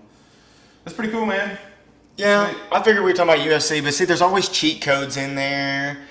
I think Prince of Persia might be a game that was in there. Pinocchio the game. Never even heard of that. Yeah, man, it's pretty interesting. It's got like Miyamoto interviews. Oh yeah, the guy that did the Mario 64. That's pretty cool. Yeah. It's right around that time when I was transitioning from Super Nintendo to N64. That's when I really had these Nintendo Power. So I kind of have them from the beginning of N64 all the way to GameCube Luigi's Mansion. That's kind of the range. So if anybody's interested in just seeing one, look at the back page. Kellogg's Instant Win. When you used to be able to like save your stuff and send it in, and then they had the different stuff you could choose from for your prizes. Same cereal. That's almost 30 years ago. Yeah, you go to the cereal aisle and it's still the same stuff for sure. That's a crazy, cool one, man. Sweet. Nintendo Power. Yeah, that's cool. What were you about to get to though, man? I didn't mean to cut you off there. No, that was perfect, man. Yeah. It's all good. We can get into all kinds of things. I've really, something that was really cool that just happened to me personally, and this is going to take me down another long road probably, but so I had my family, my great My dad's great. So my great-great-grandmother lived to be 100 years old. All right. So we used to have like old school family reunions. I know your family, sometimes they get together and you have a bunch of people there. So this is like average 75 people Gotcha. in my like family, all related to her.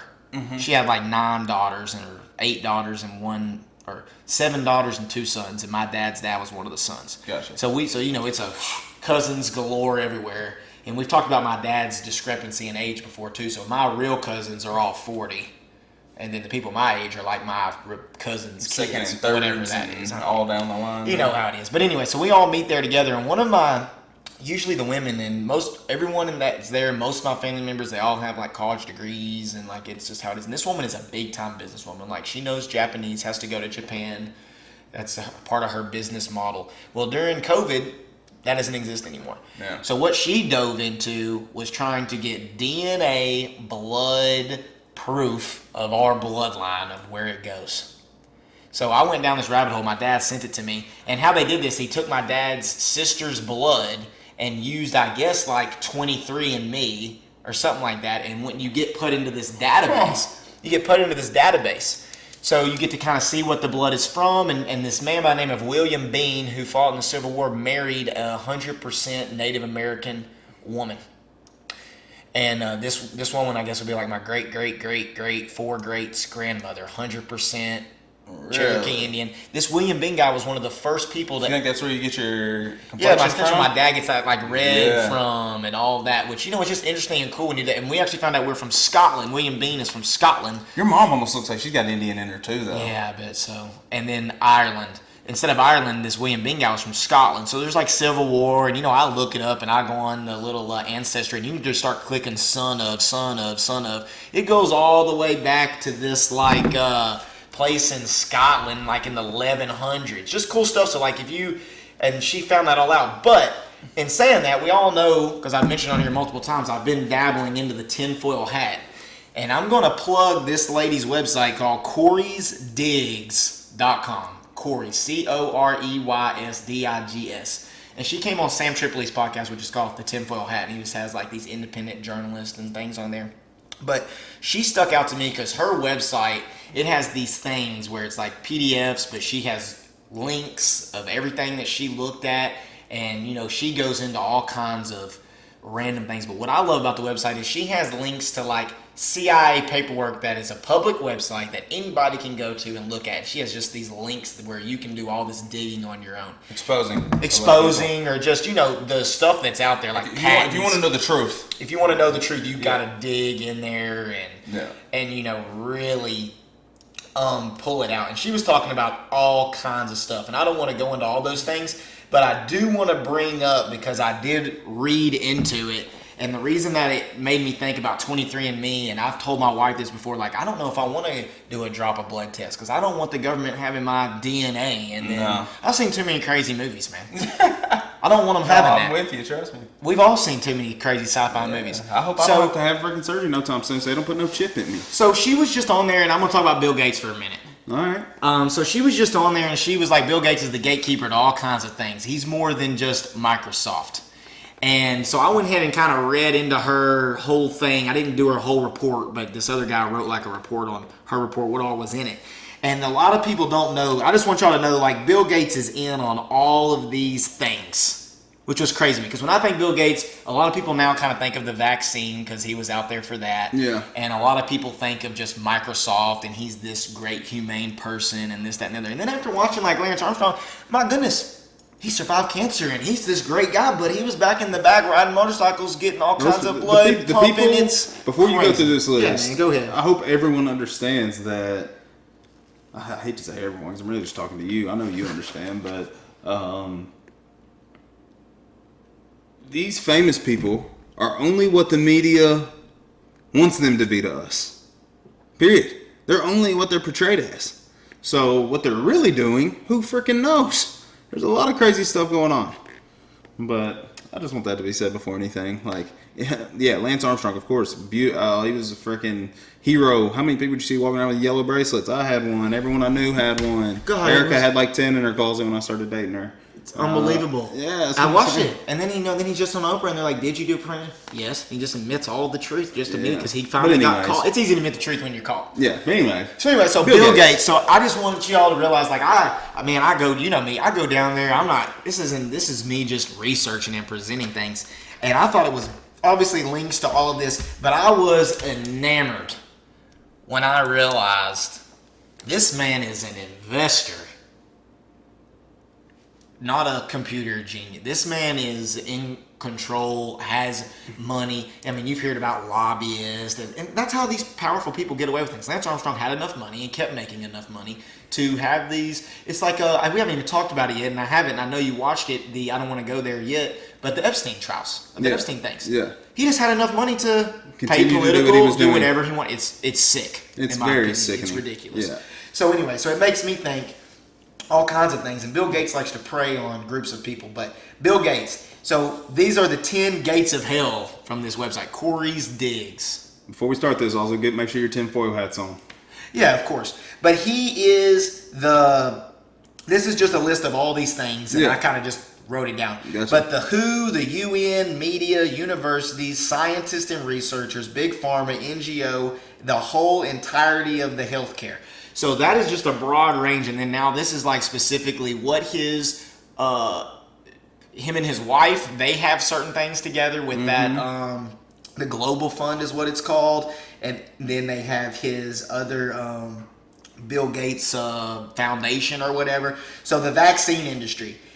He has paid out $4.1 billion in injury and death settlements of just in general, of people saying things or going against it or blaming this or something just crazy. You get obviously or someone's kid got some sort of vaccine that was rash and they had to pay doctor bills for it. All of that because they can't. Human trials do exist and they exist in an order of things that are supposed to happen. From researching things, the tinfoil hat pieces, they do that out of order. they just start testing humans without telling anyone, which is like MK Ultra and probably a whole nother Dabble, which I don't know. But so anyways, so we'll keep going. So like I said, still remember we got here from the 23andMe genetic thing. So his vaccine industry, he has a hold on the HIV and AIDS industry. In the Global Fund, this is what's becoming public now, is he's all over the pandemic, the testing, the vaccine for it, the contact tracing for it, which is what I'm about to explain. So Bill Gates and the UN controls all of that. He was raised by eugenicists, which is like genetics, and he's the person who actually came up with the term biotechnology. And not genetics in itself, but biotechnology and using technology with biology. He's big on climate change. He and his funds increase tourism in the islands and all of this stuff. And if you have your real tinfoil hat on, is all on pathways of human trafficking and where all this stuff is of climate change. They bought islands and they have these solar panels on these islands to try to get all of this energy. The meat industry. He is the leading of.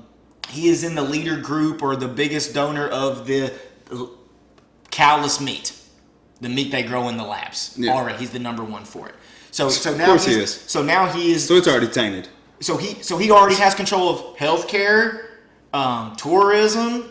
Now he's going after agriculture. He invests in all of it. He is the GMO Foundation with Rockefeller, which is what makes the seeds that grows all of the stuff. He is in all of it. His dad was the owner or the president of Planned Parenthood. He is the leading funder of abortion, which goes along with his population control that people say that he does over there. So it's not. I've yet to get to Microsoft. Yeah. You see what I'm saying? Yeah. So then he bought the 23andMe databases. He has your 40,000 DNA samples from 23andMe. He has that if he wants it, or whoever. He bought it. He owns that database of everyone's DNA. That's crazy, man. He obviously controls media and he buys researchers. He has money that he donates to universities to do publications. He's been in every phase of the pandemic. He's funding the vaccine. Right now he's in a vaccine battle with Trump. That's what all this is about. Which vaccine we use. The ones that Trump and they want to use are the ones that Bill Gates the one used. So I just wanted to bring that up because the 23andMe made me think of that. I was like, man, that is really cool. They took my sister's DNA, and then as I just dive in and just research, so cool. Literally one of my biggest fears. I don't want someone having my DNA. But to me, just having your finger in all of those things, the UN, the World Health Organization, like basically she has the money trail of all of this, and you can look at it if you want. And it's what's the site again? Corey's Digs. Her name is Corey Lynn, I think is her name. But Corey Digs, like she's digging things up. And CoreyDigs.com, I've sent it to a couple people. But man, it's you know how I am. It's got some fun stuff on there. Man. I don't necessarily believe conspiracies, but I love looking into them. Oh, me too. I love looking into them. I love talking about them. Sometimes you'll talk to people and they immediately think they'll leave. You leave the room and you just know that whoever's left there with them, they're saying, "This guy's losing his mind. I can't believe he's just saying this." And it's like, let's have open mind here. Like, all because I'm saying it and talking about it doesn't mean that I'm holding hard to that belief. Like, it's not my conclusion. I don't think my conclusion is Bill Gates. Why would we not talk about it? Oh, I think you need to know about it. That's what I think. You should be well informed. Reading a headline and then me reading a 5-page paper and list of him being dove in on all of that stuff is a lot different. When you read 3 books, you're now an expert on what those 3 books were about compared to people who did not read those books. Yeah, I know what you mean. So, like, sharing information, making it simple, like, I just enjoy doing it. We can skip around, dude, because I got to get all this out of my brain. Did you watch any of the Bill and Ted? I say any. There was 2 Bill and Ted movies growing up. No, but I saw new ones coming out. They put the trailer out today, and we watched them when we were young. Obviously, what are they? Watched What them is in a it? long time. Bill and Ted. What is Bill and Ted's Excellent Adventure and Bill and Ted's damn, look it up. I guess I'm more of a Harry and Kumar guy. So what I'm Harold and Kumar or whatever. They go to White Castle. That's older in our. That's further down our life. These are 80s, early 90s movies. The first one I think was Incredible Adventure. One's Incredible Adventure, one's Excellent Adventure. I think I've heard of them. I'm looking them up. Watched them. The new one, I watched the trailer today. It looked pretty funny, man. Keanu Reeves is sort of like becoming a renaissance man. He doesn't age. Like, I'm watching. He looks older in this trailer. Obviously, they got the Keanu Reeves is in the movie. Was he in the original movie? Yeah.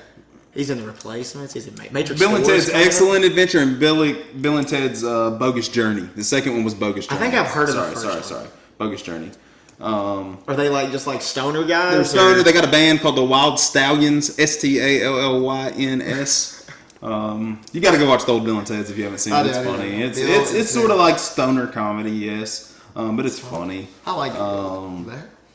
But yeah, that movie, I just saw the trailer for it, so it sort of clicked. We've covered most of them. I did watch Uncut Gems on Netflix. You watched it? Yeah, with Adam Sandler. I think you'll like it. It gave me anxiety, man, because what it's about, it's based on a true story. This guy who was he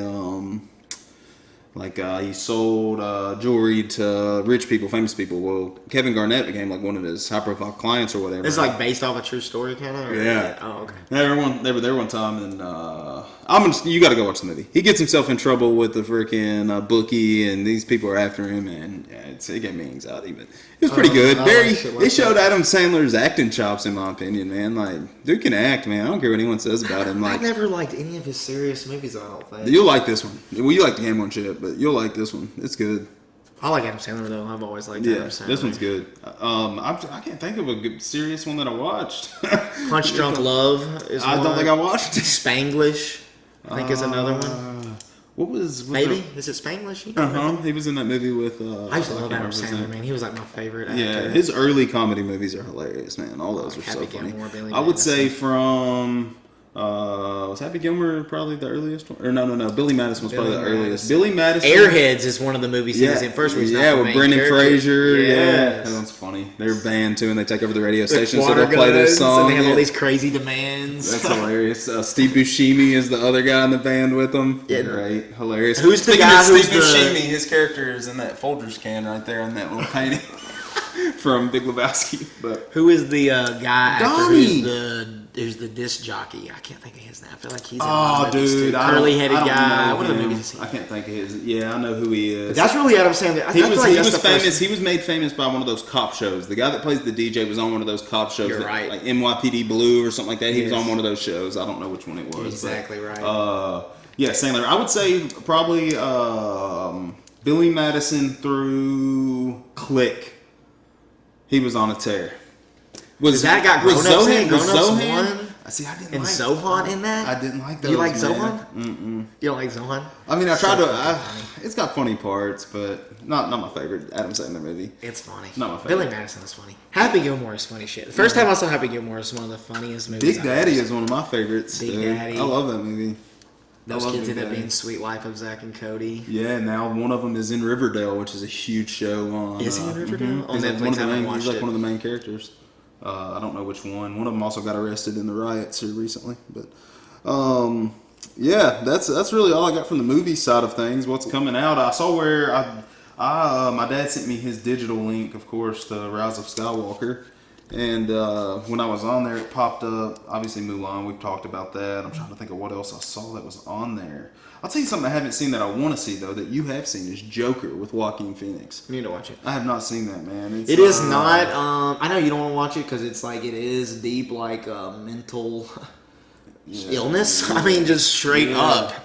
I mean, but and then afterwards, I started hearing that since it's called Joker and not the Joker, that the actual villain arises from the situation that this Joker happened, and this guy is not the actual villain. Yes, he is yes. He is who Joker the villain mirrored himself. copycats. Correct. So when I looked at it like that, I was like, "Oh, this is really good." Then, but at me, I thought it was just a pure origin story. And then when they tried to say that it wasn't, it kind of confused me. And then I had to watch it again. I was like, "Well, it could be either way." Yeah. But it has got some messed up. He is. I'm looking. I'm sick. scrolling. You keep talking. It's about kind of what like you're the talking about. I'm movie. gonna scroll There's these two movies. movies that pop out in my brain where an actor ruined his body for the movie. One of them was a boxing movie, and I can't think of it right now. You're talking about He's like Christian Bale. Batman played in The Fighter with the Fighter with his brother with One of them like shrinks himself Mark down. Wahlberg. Mark like a- Wahlberg played Yeah, the but the boxer, other one- and his training drug addict brother was Christian Bale, and he got tiny. Christian Bale's done that many times. He did that in The Machinist also, which is a older movie where he got sick super looking. skinny. Another one is the movie where Matthew McConaughey plays the drug dealer, the coke guy, or something. Cowboy or Dallas. no. Dallas Buyers Club. Dallas Buyers Club where he has AIDS. Yeah, Dude. he looked terrible Terrible. Yeah. He looks. Joaquin Phoenix looks terrible. in this movie. Yes. Yeah. It is nasty. Well, you could tell at the beginning of Wolf of Wall Street with Leonardo DiCaprio. Do you remember the scene where he's meeting with? Yeah, he looks He's bad meeting at that. with. He had just got done finished filming Dallas Buyers That Club. makes He sense. goes, Yeah. He looks sick in that one. what are you fucking doing? Christian Bale. What was that movie called, man? I gotta look it up because Not The Machinist. The Fighter. The Machinist, The Fighter. Yeah. Dickie Eklund is who he plays. Yeah, that's a good fucking movie. Yeah, really good. He's done that multiple times. Like got massive for the Bruce. He got huge in the Dark Knight Rises. He is big in that movie. Dude, I love another movie he's in called The Prestige. It's good as fuck. Yeah, but Rescue Dawn, he lost a ton of movies. You need to look up Christian Bale's method acting. He's one of the craziest. Him and Daniel Day-Lewis are two of the... When Daniel Day-Lewis got the Abraham Lincoln role in Lincoln, he built the exact replica log cabin that Abe Lincoln built by hand and then lived in it to prepare for his role as Abraham Lincoln. Sometimes it costs your life, like the other Joker. Yeah, Heath Ledger But went too far. This movie, Do the Joker, I think you'll like. It is. He's crazy. He Yeah. plays a crazy guy pretty good. He Yeah. looks crazy anyways. Joaquin Phoenix plays a crazy guy in the movie with Russell Crowe. I He's told you fucking one crazy with in that Philip movie. Seymour Hoffman and Joaquin Phoenix. It's on Netflix right now. You got to look back at one of our first podcasts. I talked about it. I can't remember what it's called right now. He's crazy, dude. I'm looking it up, but it's got those two, and it's Joaquin Phoenix is like a veteran war vet that comes in, and Philip Seymour Hoffman plays this crazy evangelical cult leader, pretty much, and gets praise on Joaquin Phoenix being. You need to watch it. It's crazy. It's freaking Dude, I crazy. Joaquin Phoenix, I got no respect for him, man. I'm looking it up. He's crazy. He's good. Something else that Especially, I do you know wanna his brother was River Phoenix? What you would probably know him from is the movie Stand By Me about the four boys who go on the adventure to find the dead body. His Yeah. brother's the buzzed head kid that has the cigarettes in his think I've sleeve, heard the of that. sort of rough one out of him.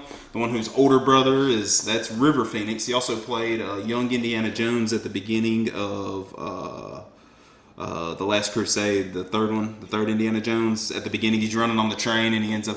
That's how he gets his fear of snakes, and he ends up with a lion. And that's where he gets his whip.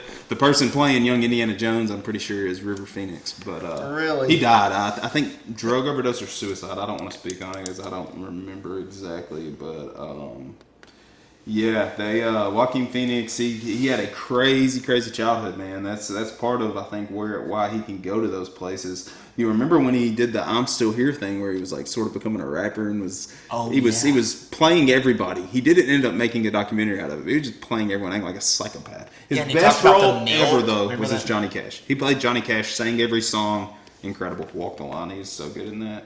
I'm trying to find this movie just so I can send it to you that he was in. You move on to your next thing, man. A couple other things that's on my list to watch. I want to watch this. I just heard this from, it might have been on Joe Rogan, I think so. It's called Rising. Because I'm always looking for a news source that is not mainstream news source, man. Like, I'm trying to listen to podcasts. I'm trying to listen to, like, someone who's conservative, someone who's liberal. Mm-hmm. Trying to do all that. And this is called The Rising. It's on YouTube. They came out of nowhere, kind of, and they have a lot of views now from what I've heard. And there's a male and a female, and I might get these mixed up, but one of them is they're not necessarily far right and far left, but they're like right and left.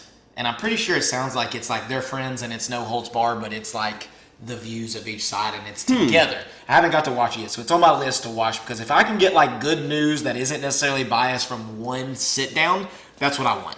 I got you. They can like cut my day down.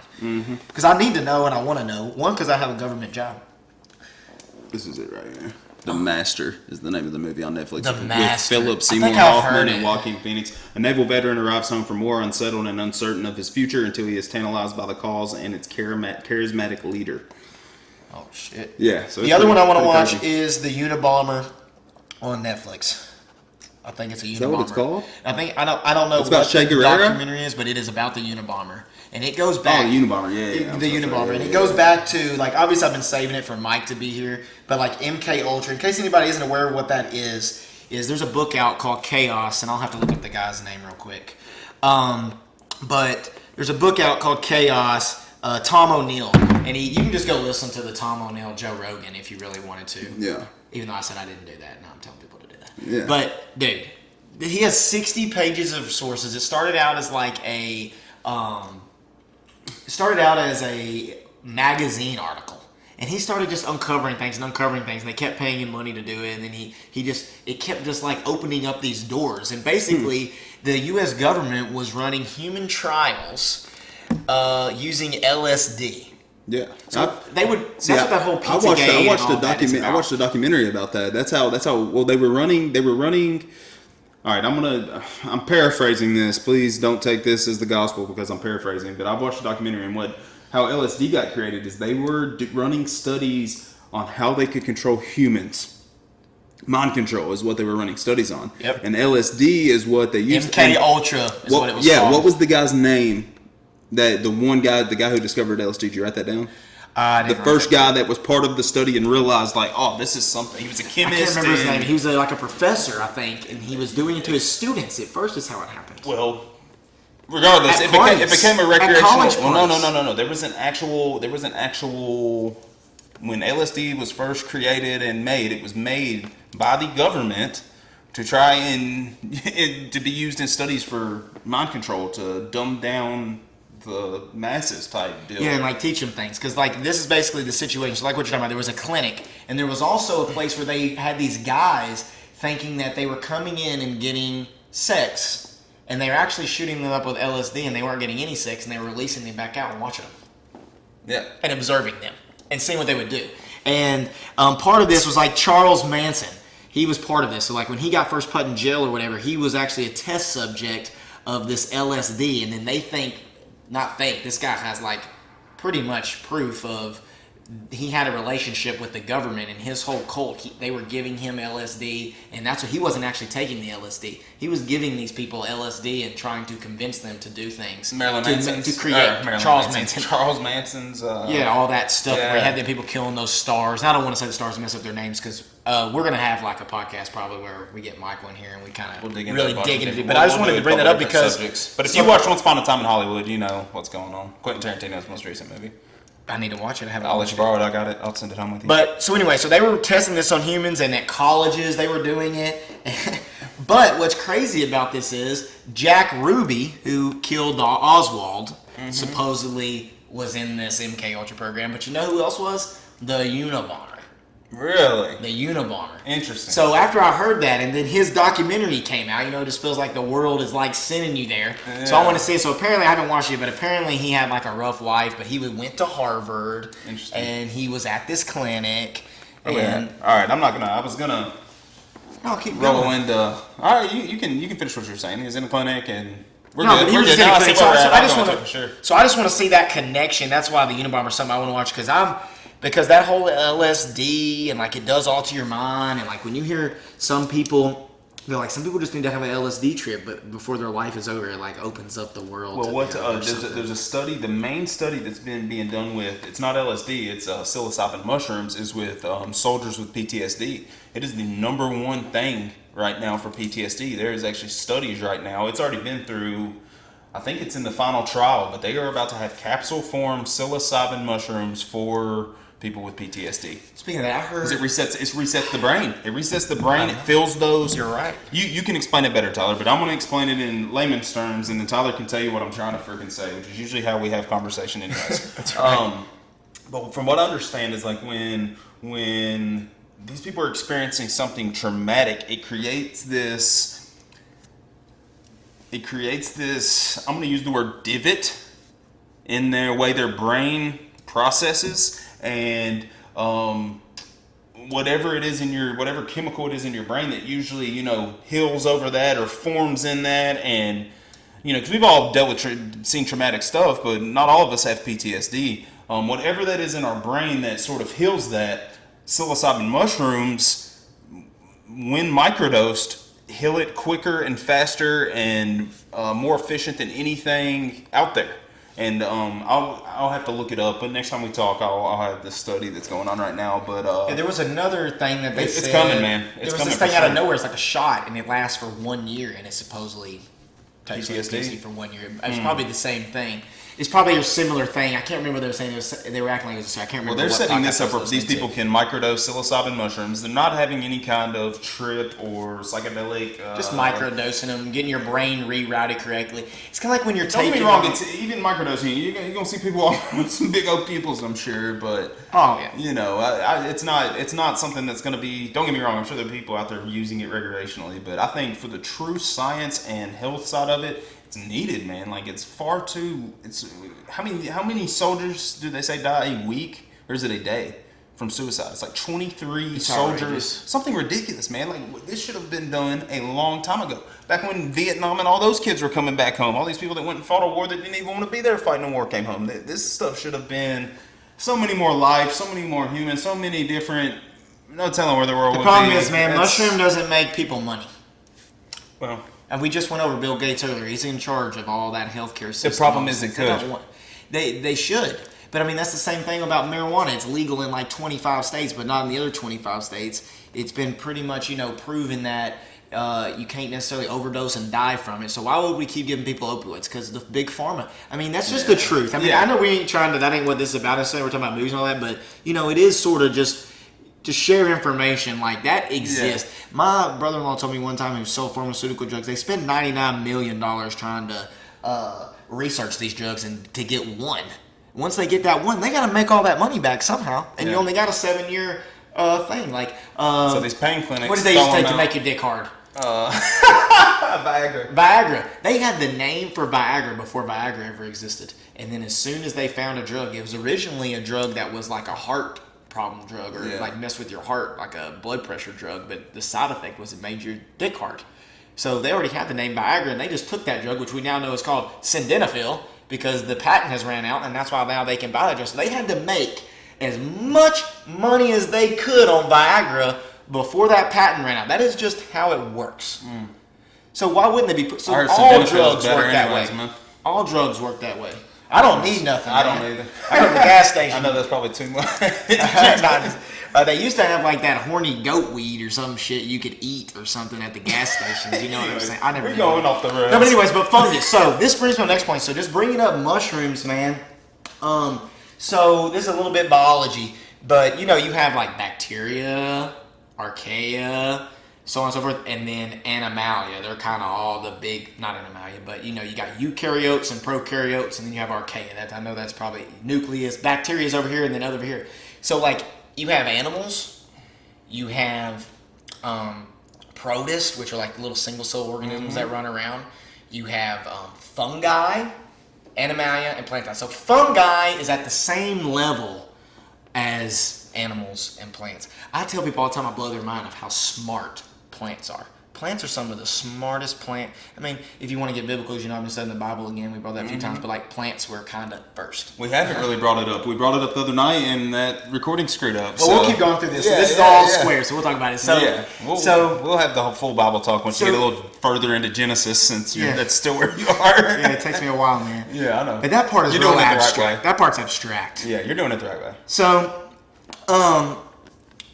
So anyways, fungi is at the equal level of animalia. We technically are animalia. We just get specified down mammals, so on and so forth. Correct. So plants are different. Plants are some of the smartest fucking things you've ever seen, dude. They don't have to move, but they can still have genetic variety. They use the wind to make their seeds go. They grow these things that taste so fucking good and put their seeds in them. The animal comes and eats them, shits it out, I get a new tree. They have now used that animal. That's where flowers came from. Plants, animals came, and then plants were like, oh shit, these dumbass bees will populate for me. I'm just going to call them over here with this pretty flower. That's how smart plants are. Yeah. So why would fungi not be as smart? Who says that fungi can't develop? I think fungi is the smartest. Me too. Who says it can't be the smartest? Or even a prokaryotic, or the spores. Without fungi, then none of this exists. That's what I was getting to, like we talked about the other night. Sorry, I don't want to cut you off. I'm just spitting out what's going through my brain. Fungi, spores, can live in outer space. So technically, some of the newest creation theories that are not biblical or religious is that the moon and an asteroid collided, and there was some fungi traveling from wherever in outer space in spores, and it came down, crashed on Earth, and that's the way that life began, from fungi spores. There's a thing called a water... Is fungus the oldest organism on the planet? Well, technically, it's hard to figure out which one's the oldest. I think archaea is the oldest, which are what's called extremophiles. So like right where the water and the ice meets, it's really salty right there. There's some bacteria that can live there, but they're not really bacteria.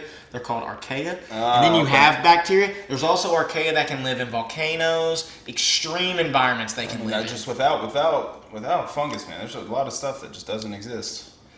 Yeah, I mean it's just it's the same way as animals and plants. I mean they're in that realm of beginning, and so they've had this immense amount of time to adapt and change to whatever is going on, and they're good at it.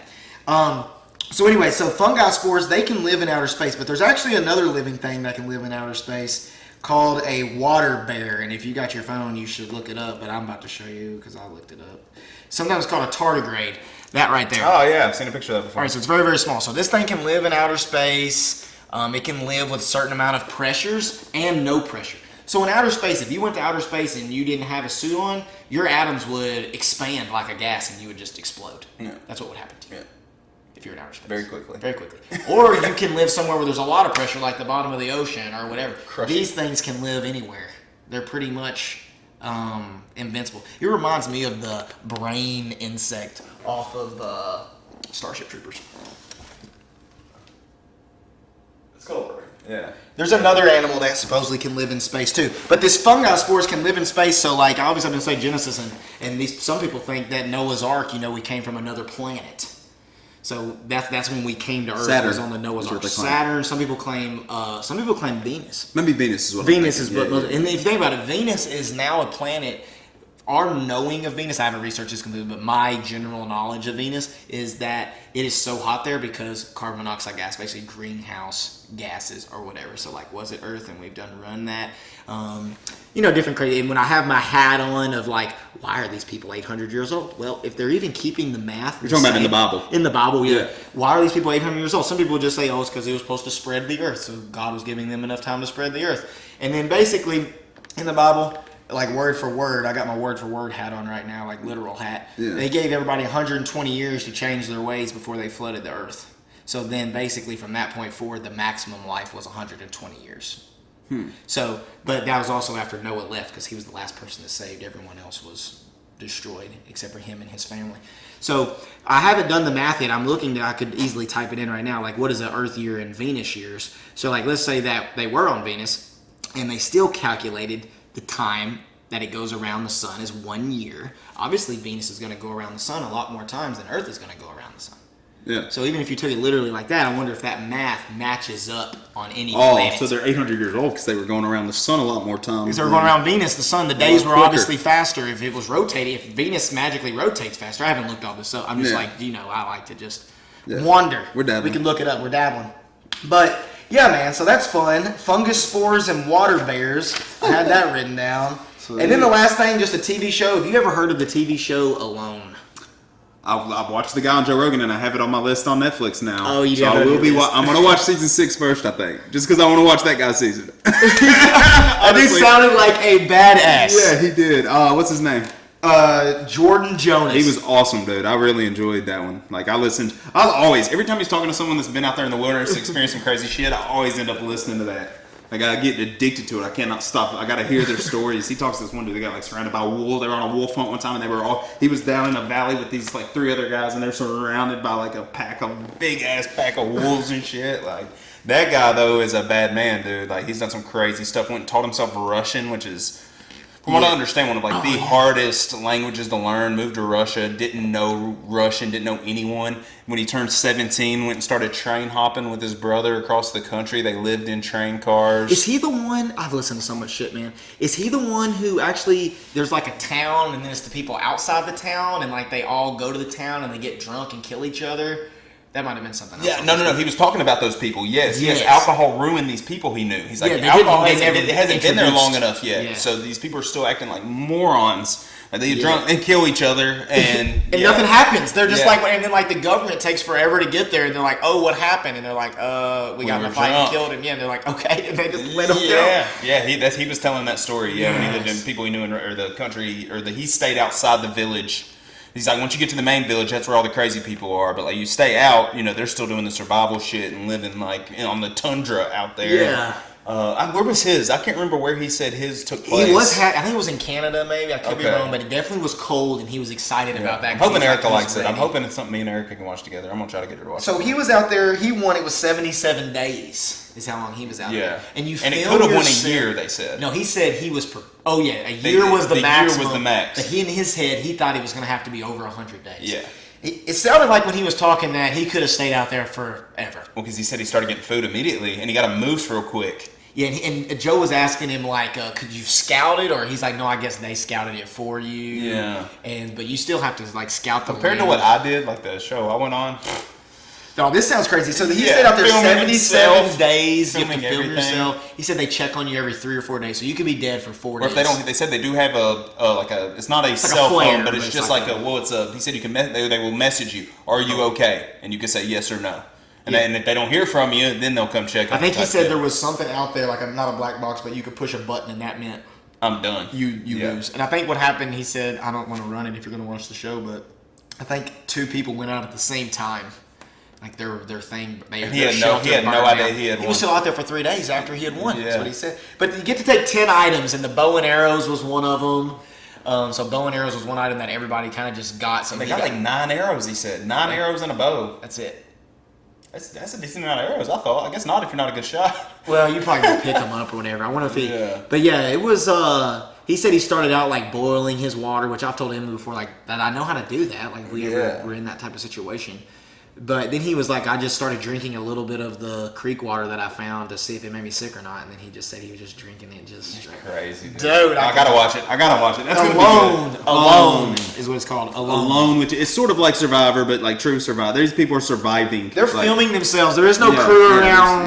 they're not. There's no special treatment for these people. It's not even naked and afraid. I don't. Think. I was trying to think of something else I could talk about. I was going to suggest something just here at the end. If you didn't get to watch Sturgill Simpson Friday night, he did a live show on the Opry. If you don't know who Sturgill Simpson is, SturgillSimpson. He's probably the best country artist alive right now, in my opinion. Bluegrass artist, I guess is probably what I'll call him. But he played with this like all-star bluegrass band on the Opry.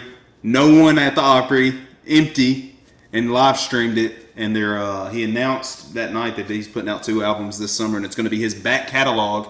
Because you know a little bit about Sturgill Simpson just from me, but he's put out 5 albums, and they're all 5 completely different. Like, all of them. His first one is an old school bluegrass album. His second one is like a psychedelic bluegrass album. His third one is what I would consider.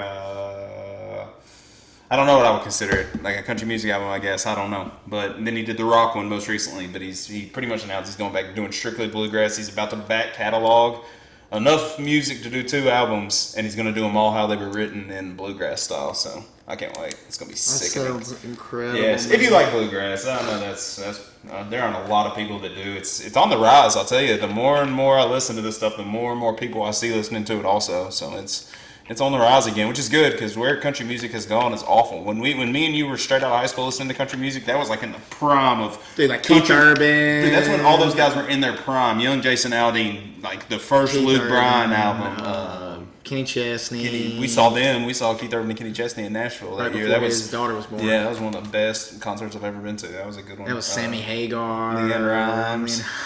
Yes. I was so drunk. I was underage and hammered. But anyways, I don't know that I got anything else, man. Unless you No, do. man, I'll save Dogman and Sasquatch and Portals for another time. Perfect. I'm gonna. Did you have a song for me? I know. How about you do this? How about you do I'm gonna this? take us How about out you with do our- the Sixth Sense of you want- Kevin Bacon with Robin Williams? What boy needs me? What? This is part of being a dabbling dad. Sometimes the kids call. right. I won't do it. I'm gonna lead us out with our music though. So You're not Peace. gonna do Thank you. Robin Williams? You want me to do Robin Williams to Kevin Bacon? Try to do Robin Williams to Kevin Bacon. See if you can do it. You mean try to do it off this poster? You can. All right. Let's. I will do. See, Robin Williams was with Julia Roberts, who was with Tom Hanks in. God dang! I don't want to use my phone because that's cheating. Describe the movie. Maybe I can help you with the movie. You sure want to go Julia Roberts? I'm positive because I know she was with Tom Hanks and I can't think of the freaking movie right now. And I may be thinking the wrong movie. I don't know, man. It's hard. Sorry, I put you on Sorry, the spot. you did put me on the spot. That's all right. All right, we'll do something different. We'll do Robin Williams, Dustin Hoffman. Dustin Hoffman was with Ben Stiller. Ben Stiller. And Meet the Fockers? Is that what you were thinking? Yeah, Meet the Fockers. Dang, I can't think of one, man. I'm trying to time to Tom Hanks because that's the easiest one because he was in Apollo 13 with Kevin Bacon. I know, you keep and Tom telling me Hanks has that. been in so much stuff. That's the easiest one. What but movie is Tom Hanks with I'm Julia just- Roberts? It's hard to do. It's hard to do without a freaking no. It's not big, man. I gotta look it up. I'm sorry. I'm cheating and I'm not looking like I know what I'm talking about. I'm 'cause I sorry to put you don't. on the spot. That's my No, bad. no, man. I didn't know we were gonna do that tonight. I could have prepared. It's all good. I'm gonna get it right though. Julia Roberts. I'm trying to think what movie they're in together. It ain't big, is it? Or Pretty sure Fish? they're in one together, man. I may be wrong. No, you're thinking of Splash. That wasn't her. Splash. The girl that was in Big with him is the woman that played Wilma Flintstone in the live action. What's crazy is I can't think of that many Kevin Yeah, Bacon whatever. movies in general. I know he's in a lot. Yeah, He just I never could've played swore the her and main Tom character. Hanks were in a movie together, man. Oh, there it is, Larry Crown. I was right. Oh, yeah. So it's easy. Robin Williams is with Julia Roberts, who was with Tom Hanks in. I knew they were in a movie together. I couldn't think of it. Larry Crown, who was in Apollo 13 with Kevin Bacon. Anyways, That was fun, dude. You're going to play our that's intro. our podcast. Hashtag Dabbling Dads. Just follow us on Twitter, man. Yep. Thanks for listening. Love you. Goodbye.